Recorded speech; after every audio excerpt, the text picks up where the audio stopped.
Hello students, welcome back to the channel accounts expertise. कैसे हैं आप सब। पिछले सेशन में हमने कंपनी के बारे में पढ़ा था। What is company and types of companies and what is share capital and types of share capital. ठीक है, कंपनी कैरेक्टरिस्टिक्स क्या होते हैं। अब नेक्स्ट इस सेशन में हम पढ़ेंगे what is share.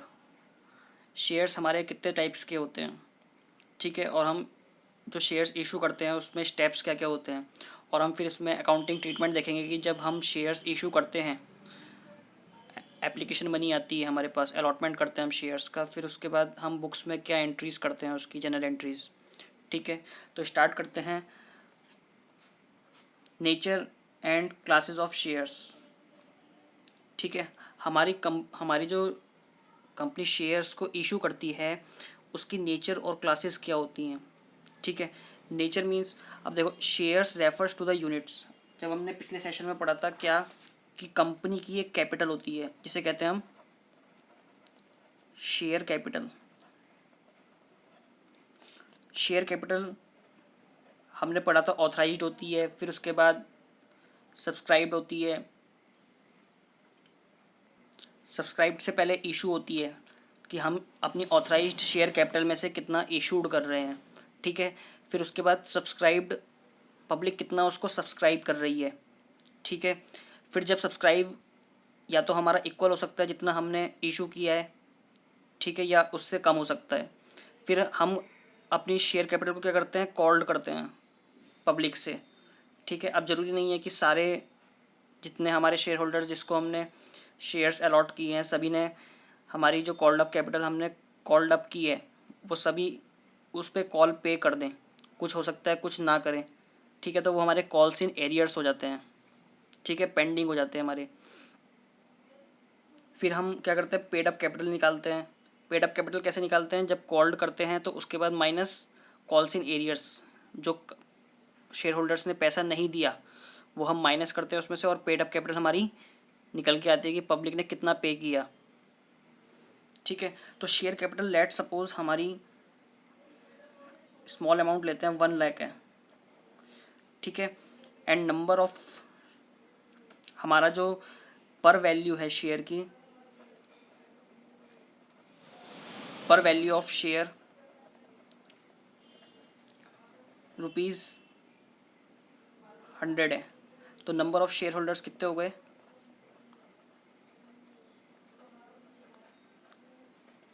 1 lakh divide by 100, 1000 share holders हो गए।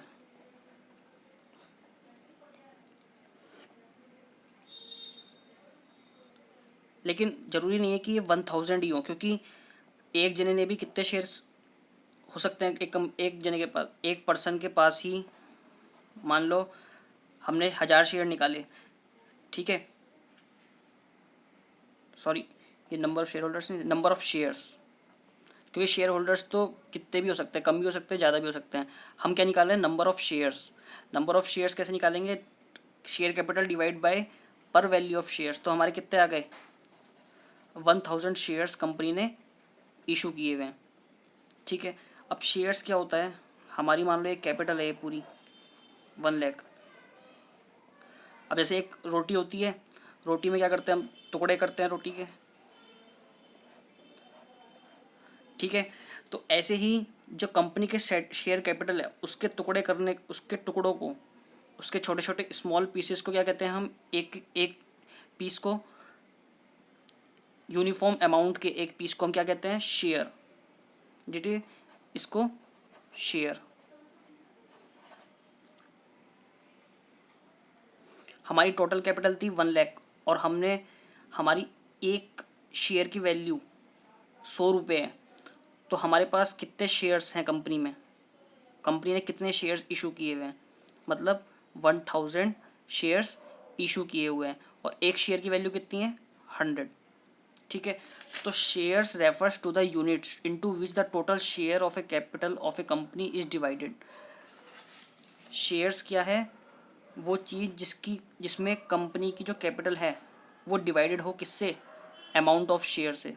एक शेयर की वैल्यू कितनी है, 100 रुपीज़, और टोटल शेयर कैपिटल कितनी है कंपनी की, 1 लाख। तो टोटल शेयर्स कितने हो गए कंपनी के? 1000। ठीक है। अब ज़रूरी नहीं है कि 1000 शेयर जो होंगे वो एक ही आदमी के पास होते हैं, हो सकते हैं। मान लो कोई राम है और श्याम है, मोहन है और एक सोहन और को देख लेते हैं हम। ठीक है। अब 4 जनों के पास, 4 जने ही मान लो कंपनी में 4 ही शेयर होल्डर हैं। इसने 250 ले रखे हैं, इसने 300 ले रखे हैं, इसने 400 ले रखे हैं और इसके पास 50। 4 जनों ने ही कंपनी के इतने इतने शेयर्स ले रखे हैं, 250, 300, 400 और 50। तो इसके पास शेयर्स की वैल्यू कितनी हुई? 250 शेयर है और एक शेयर की वैल्यू कितनी है? 100। तो इसके पास कंपनी के 25,000 रुपये हैं। 25,000 की वैल्यू की कैपिटल है। इसके पास 300 इंटू 100, इसके पास 30,000 है। इसके पास 400 इंटू 100, 40,000 शेयर कैपिटल का पार्ट इसने कंपनी का ले रखा है। इसने कितना पार्ट ले रखा है? 50 इंटू 100, 5,000 रुपीज़ का। ठीक है। हम भी जब कंपनी में शेयर्स खरीदते हैं तो क्या देखते हैं कि हमें कितने शेयर्स खरीदने हैं, उसके शेयर की वैल्यू क्या है और कितने पे हम उसको खरीदना है और कितने पे उसको बेचना है। फिर आता है प्रीफरेंस शेयर्स। 2 टाइप के शेयर्स होते हैं, preference shares, equity shares. Preference shares क्या होते हैं? प्रीफरेंस से ही हम पता कर सकते हैं। प्रीफरेंस मतलब जिसको प्रीफरेंस मिलती है किस चीज़ में? डिविडेंड पे करने में। सबसे पहले डिविडेंड किसको पे होता है? प्रीफरेंस शेयर होल्डर्स को। और इक्विटी शेयर होल्डर्स को कब मिलता है डिविडेंड? बाद में। तो प्रेफरेंस शेयर होल्डर्स को डिविडेंड सबसे पहले मिलता है इन कंपैरिजन टू इक्विटी। ठीक है। तो प्रेफरेंस 2 टाइप्स के हमारे शेयर होल्डर्स होते हैं, preference share holders and equity share holders. जिसके पास प्रेफरेंस शेयर्स होते हैं वो हमारे प्रेफरेंस शेयर होल्डर्स कहलाते हैं और इसके पास इक्विटी होते हैं शेयर्स, उसे इक्विटी शेयर होल्डर्स कहते हैं। राइट टू डिविडेंड किसका सबसे पहले इस्टेब्लिश होता है? राइट टू डिविडेंड सबसे पहला प्रीफरेंस शेयर होल्डर्स का। जब प्रीफरेंस शेयर होल्डर्स को डिविडेंड बढ़ जाता है उसके बाद सेकंड प्रीफरेंस किसकी होती है? इक्विटी शेयर होल्डर्स की। ठीक है। अब आता है इशू ऑफ शेयर्स स्टेप्स। पहले हम क्या करते हैं? कंपनी इशू करती है प्रोस्पेक्टस। ठीक है, पब्लिक इशू करती है। फिर जब इशू करती है तो रिसिप्ट ऑफ एप्लीकेशंस, कंपनी के पास एप्लीकेशंस आती है विद एप्लीकेशन मनी।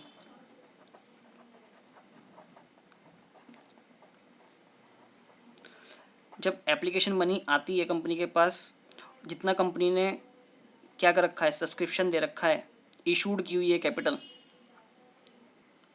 जब कंपनी क्या करती है? शेयर्स इशू करती है, अपनी इशू शेयर कैपिटल को इशू करती है, तो ज़रूरी नहीं है कि जितना कंपनी ने इशू किया है उतना ही सब्सक्रिप्शन आ जाए लोगों से।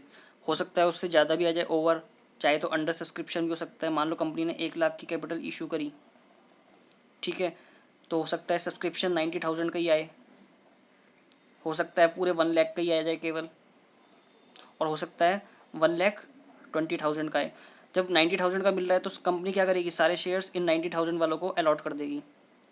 1 लाख का मिल रहा है, पूरा का पूरा मिल गया तो इनको अकॉर्डिंग टू डैट अलॉट कर देगी। लेकिन 1,20,000 को मिल रहा है तो 1 लाख को अलॉट करने के बाद 20,000 को क्या कर देगी? रिजेक्ट कर देगी। इनका पैसा फिर क्या करेगा? कंपनी को वापस करना होगा। ठीक है। तो अलॉटमेंट ऑफ, फिर जब कंपनी ने 1,90,000 को अलॉट कर दिए, सब्सक्रिप्शन ले लिया इनका, ठीक है, फिर उसके बाद क्या करती है? शेयर्स का अलॉटमेंट करती है।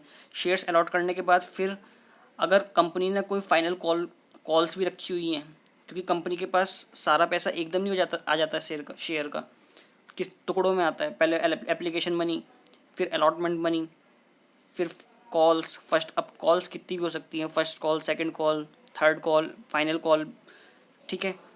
तो एप्लीकेशन मनी के थ्रू पैसा आया, मान लो 100 रुपये हैं शेयर की वैल्यू, तो एप्लीकेशन मनी कितनी होनी चाहिए? मिनिमम 5% एप्लीकेशन मनी होनी चाहिए। ठीक है। तो मान लो 10 रुपये एप्लीकेशन मनी पे आ गए। फिर कंपनी ने अलॉटमेंट रखा, ₹20 का, तो अलॉटमेंट पे ₹20 लिए। फिर कंपनी ने फर्स्ट कॉल रखी ₹30 की,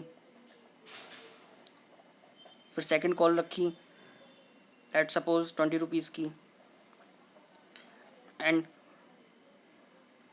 लास्ट कॉल रखी थर्ड एंड फाइनल कॉल। वो एज़ पर कंपनी डिपेंड करती है कि वो कितनी कॉल्स रखती है। थर्ड एंड फाइनल कॉल रखी ₹20 की, ठीक है। तो जैसे जैसे कंपनी आगे बढ़ती जाती है तो पहले वो सबसे पहले तो एप्लीकेशन मनी ले लेती है, फिर शेयर्स अलॉट करने के बाद अलॉटमेंट लेती है, अलॉटमेंट की कॉल बुलाती है, फिर फर्स्ट कॉल, फिर second call and then third call. अब आते हैं हम स्टूडेंट्स अकाउंटिंग ट्रीटमेंट के ऊपर। अभी हम पहले कंसेप्ट पढ़ रहे हैं, जब तक कंसेप्ट क्लैरिटी नहीं होगी तब तक हम प्रैक्टिकल क्वेश्चंस में बहुत ज़्यादा कन्फ्यूज़न हो जाता है फिर। तो हम सबसे पहले अकाउंटिंग ट्रीटमेंट देखेंगे।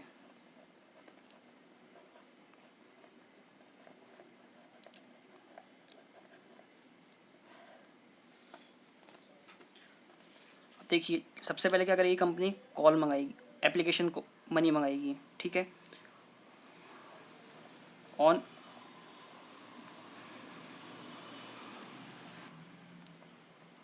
एप्लीकेशन मनी रिसीव्ड, जब company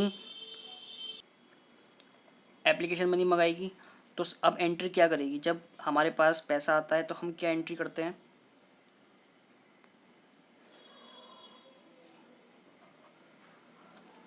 bank account debit to share application account, ठीक है। ये हमारी एंट्री होगी सबसे पहली जब हम एप्लीकेशन मनी रिसीव करेंगे। नरेशन हो जाएगी बीइंग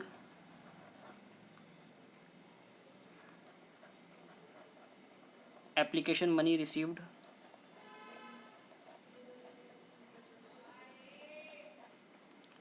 ऑन इतने शेयर्स एट द रेट इतने पर शेयर। चाहे तो हम यहाँ तक ही लिख सकते हैं, लेकिन हमें पूरी तरह क्लैरिफिकेशन, ताकि हमें आगे एंट्रीज करने में कन्फ्यूज़न ना हो, इसलिए हम पूरा भी लिख सकते हैं। बीइंग एप्लीकेशन, अब क्या है, एप्लीकेशन मनी रिसीव करने के बाद कंपनी को क्या करना पड़ता है, allotment of shares. Allotment of shares के लिए कंपनी के पास एटलीस्ट 90% ऑफ सब्सक्रिप्शन आना चाहिए, जितना उसने इशू किया है कैपिटल, ठीक है। मान लो उसने 1 लाख शेयर कैपिटल इशू करी है तो 90,000 की उसके पास सब्सक्रिप्शन आनी चाहिए, वरना उसको क्या करना पड़ेगा, जितना भी पैसा उसने रिसीव किया है उसको रिफ़ंड करना पड़ेगा।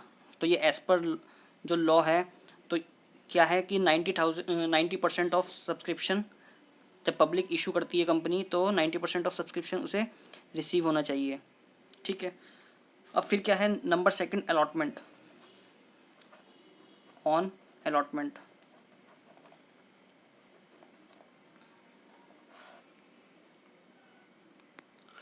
अभी जो मनी हमने रिसीव किया है यहाँ पे शेयर एप्लीकेशन में, ये कितना भी हो सकता है।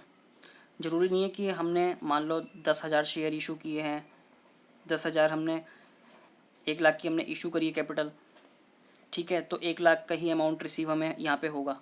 यहाँ पे हमें कितना भी हो सकता है, ओवर सब्सक्रिप्शन भी हो सकता है। मतलब ये लमसम अमाउंट है, हमारा टोटल जितना हमने भले ही 10,000 के इशू किए हों शेयर्स, हमारी प्लानिंग है कि हम 10,000 के शेयर्स इशू करेंगे, लेकिन सब्सक्रिप्शन मिल गया हमको 20,000 रुपये का, 20,000 शेयर्स का, तो टोटल मनी आ जाती है यहाँ पे हमारी। अब जितना हमारे पास टोटल पैसा आया, लेकिन हमें अलॉटमेंट में देखना है कि हमें अब एप्लीकेशन मनी जो हमने रिसीव करी है कितना हम शेयर कैपिटल में उसको ट्रांसफ़र करेंगे। फिर आता है अब फॉर ट्रांसफ़र ऑफ, अब देखो शेयर एप्लीकेशन मनी, अब जो हमने यहाँ रिसीव करी है उसको हम किस में पहुँचाएंगे, share application account debit to share capital,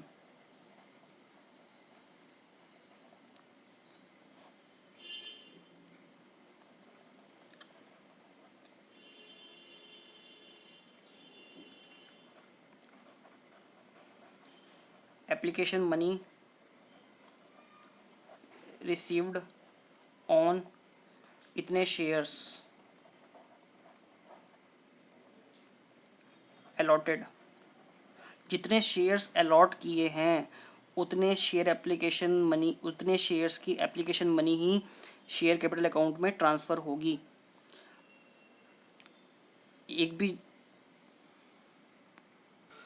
तो 1 लाख की जो ये शेयर्स कंपनी ने इशू किए हैं, लेकिन एक्चुअल में जितना कंपनी ने क्या किया, अलॉटमेंट किया है, उसके बेस पर ही हम उसको एप्लीकेशन मनी को शेयर कैपिटल अकाउंट में ट्रांसफ़र करेंगे।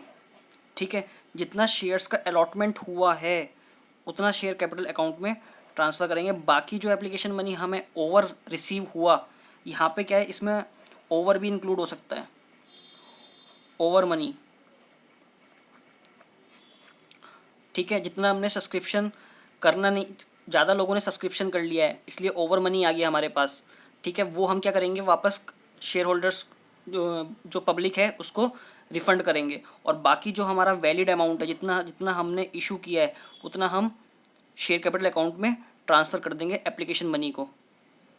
ठीक है, फिर थर्ड एंट्री हम जो करेंगे, किसकी करेंगे, जो हमने यहाँ पे ओवर पैसा रिसीव कर लिया है।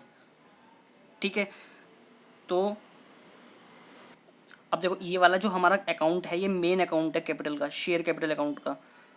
जो बैलेंस शीट में रिप्रेजेंट होता है वो ये वाला अकाउंट रिप्रेजेंट होता है हमारा शेयर कैपिटल। अब जो हमने ओवर मनी रिसीव करा है तो हम उसे वापस करेंगे, share application money, share application account debit to bank. जो पैसा यहाँ एक्सेस रिसीव हो गया था एप्लीकेशन मनी का वो हम यहाँ रिफ़ंड करेंगे, क्योंकि जितना हमने इशू किया है उससे ज़्यादा हम क्या नहीं कर सकते, उसको अलॉट नहीं कर सकते ना शेयर्स। तो बाकी जो पैसा हमने रिसीव किया है एक्सेस में एप्लीकेशन मनी का, मान लो हमने 1,10,000 एप्लीकेशन ही हमें देनी है लोगों को, और हमने रिसीव कर लिए 12,000 लोगों की, तो 2,000 का हमें रिफ़ंड करना पड़ेगा ना, क्योंकि शेयर्स तो हम 10,000 ही अलॉट कर सकते हैं केवल। तो इसकी नरेशन क्या बनेगी, एप्लीकेशन मनी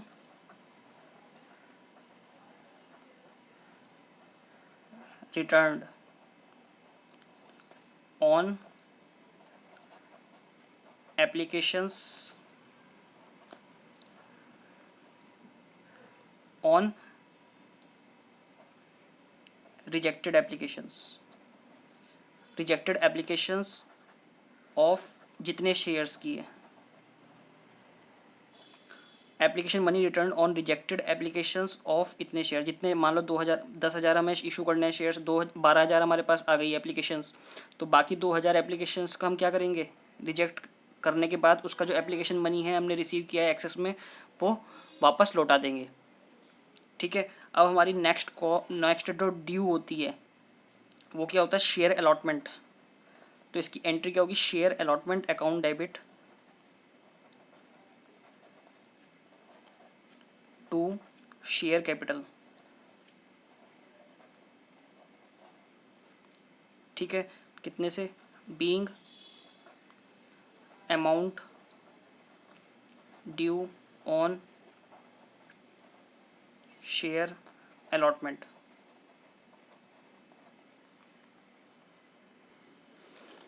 अब आता है कि मान लो एक शेयर होल्डर है, इसको कंपनी ने,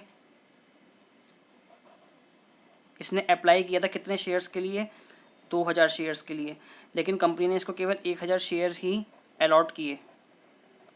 ठीक है, लेकिन कंपनी के पास कितने एप्लीकेशंस का मनी आ गई है इस शेयर होल्डर से, 2,000 शेयर्स, मान लो 10 रुपये एप्लीकेशन मनी थी, 20,000 एप्लीकेशन मनी रिसीव हो गई कंपनी के पास। अब लेकिन शेयर्स तो अलॉट ही हुए हैं ना केवल 1,000, तो कंपनी कितने लेने के लिए लायबल है, कितने लेने के लिए राइट है कंपनी का, केवल 10,000। ठीक है, तो बाकी जो 10,000 हैं कंपनी ने एक्सेस रिसीव कर लिए हैं इस शेयर होल्डर से, एक्सेस रिसीव कर लिए हैं 10,000 का अमाउंट। ठीक है, तो अब अभी तो केवल एप्लीकेशन मनी ली है केवल 1,000 शेयर्स पे 10 रुपये की। जब नेक्स्ट मनी अगर अलॉटमेंट ड्यू होगा इसका, इसका जब अलॉटमेंट ड्यू होगा तो क्या करेगी कंपनी, 20 इंटू 1000 शेयर्स इसको अलॉट किए हैं, तो 1000 शेयर्स पे इसको कितने देने होंगे अलॉटमेंट मनी, 20,000। तो 20,000 इसे देने होंगे और 10,000 इसने पहले से ही पे कर रखे हैं, ठीक है। तो बाकी इसे अलॉटमेंट के टाइम कितने देने होंगे, केवल 10,000 रुपये ऑन अलॉटमेंट, ठीक है। क्योंकि 10,000 तो इसके एडवांस गए हुए हैं ना कंपनी के पास, तो बाकी उसको कितने देने होंगे अब, केवल 10,000 रुपये अलॉटमेंट मनी। तो हम इसकी एंट्री क्या करेंगे, शेयर एप्लीकेशन अकाउंट डेबिट। अब देखो शेयर एप्लीकेशन जो एक्सेस, जिसको कोई अलॉट ही नहीं हुआ शेयर्स, उसके एप्लीकेशन मनी तो हमने वापस भेज दी, ठीक है। लेकिन जिसको कुछ अलॉट हुए और कुछ नहीं हुए, तो उसका मनी हमने कहाँ एडजस्ट कर दी, जब वो अलॉटमेंट पे करेगा तब हमने उसको शेयर एप्लीकेशन मनी को शेयर अलॉटमेंट से एडजस्ट कर दिया।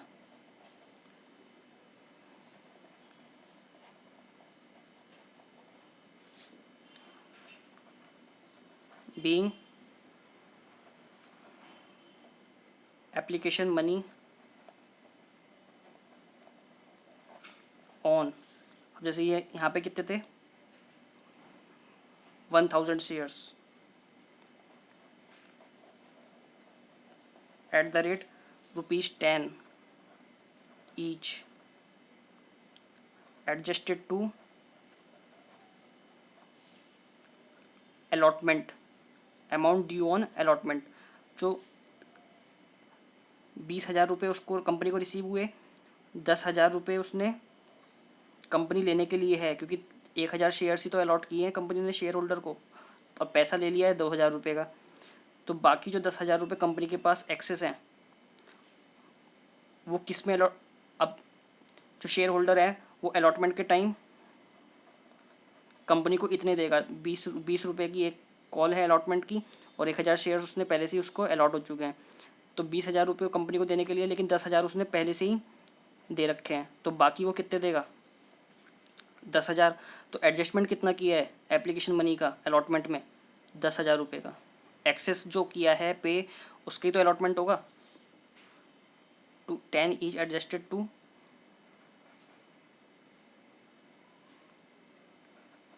Amount due on allotment.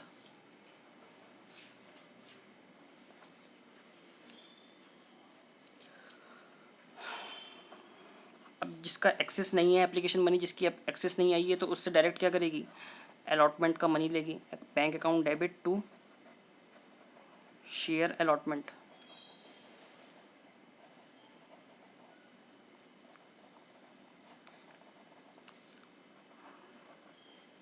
Being allotment money received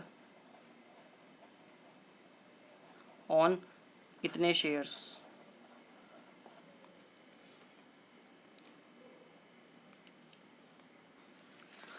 अब आता है अलॉटमेंट हो गया, अब फिर कंपनी क्या करेगी, कॉल मंगाएगी। तो कॉल क्या होना चाहिए, कॉल की कंडीशन है कि 25% से ज़्यादा नहीं होनी चाहिए उसकी वैल्यू। मान लो कंपनी की जो शेयर वैल्यू है, शेयर की वैल्यू 100 रुपये है, तो कंपनी मैक्सिमम क्या होगी, 25 रुपये ही एक कॉल पे मंगा सकती है, ठीक है। 25 से ज़्यादा कॉल पे नहीं मंगा सकती। और हर कॉल के बीच में जो गैप होना चाहिए वो मिनिमम 1 मंथ का गैप होना चाहिए, एटलीस्ट 1 मंथ का गैप होना चाहिए कॉल्स के बीच में, ठीक है।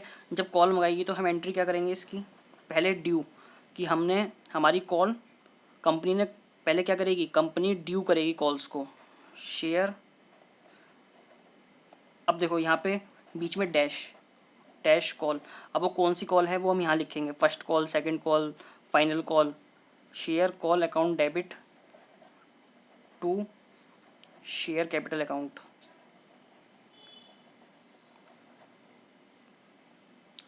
नरेशन होगी, being call money due on इतने शेयर्स एट द रेट इतने per share.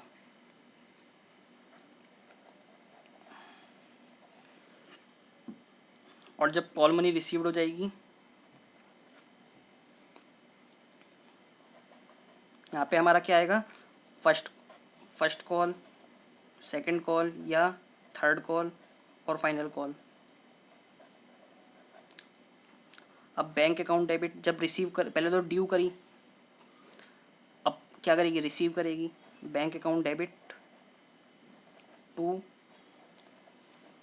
Share capital,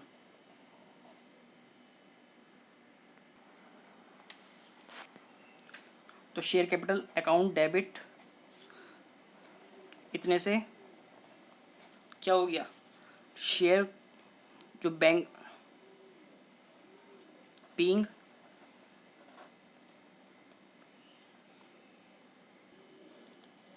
share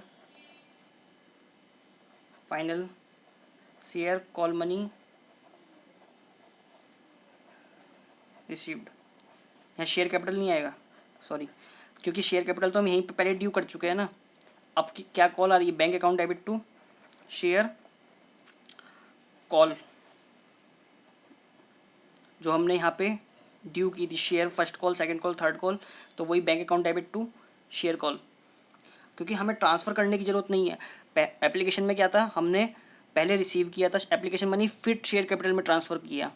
लेकिन यहाँ तो हम पहले ही कॉल मनी को ड्यू कर रहे हैं शेयर कैपिटल में, तो जब रिसीव कर रहे हैं तो सीधे किस में आएगा पैसा, शेयर कॉल मनी में आएगा। और शेयर कॉल मनी हमने पहले से ही ड्यू कर रखी है किस पे, शेयर कैपिटल अकाउंट डेबिट को, ठीक है ना। तो bank account debit to share call money received.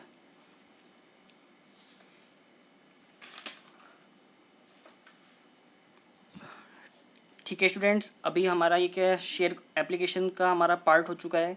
हमने आज एंट्रीज पढ़ी इसकी कि कैसे शेयर एप्लीकेशन मनी को हम रिसीव करते हैं, फिर उसको शेयर कैपिटल अकाउंट में ट्रांसफ़र करते हैं, कैसे शेयर को अलॉटमेंट को ड्यू करते हैं, फिर उसे ट्रांसफ़र करते हैं अपने शेयर कैपिटल अकाउंट में, और जो एप्लीकेशन मनी रिसीव्ड होती है एक्सेस में, उसको कैसे हम शेयर अलॉटमेंट में एडजस्ट करते हैं, और जो बाकी है उसको रिफ़ंड कर देते हैं। और कैसे हम शेयर कॉल मनी जो होती है, शेयर कॉल की में जो मनी होती है फर्स्ट कॉल सेकंड कॉल की, कैसे हम उसको पहले ड्यू करते हैं, फिर उसको रिसीव करते हैं at the time of calling. ठीक है, तो हम अब इसके प्रैक्टिकल क्वेश्चंस करेंगे नेक्स्ट सेशन में। तब तक के लिए बाय एंड टेक केयर।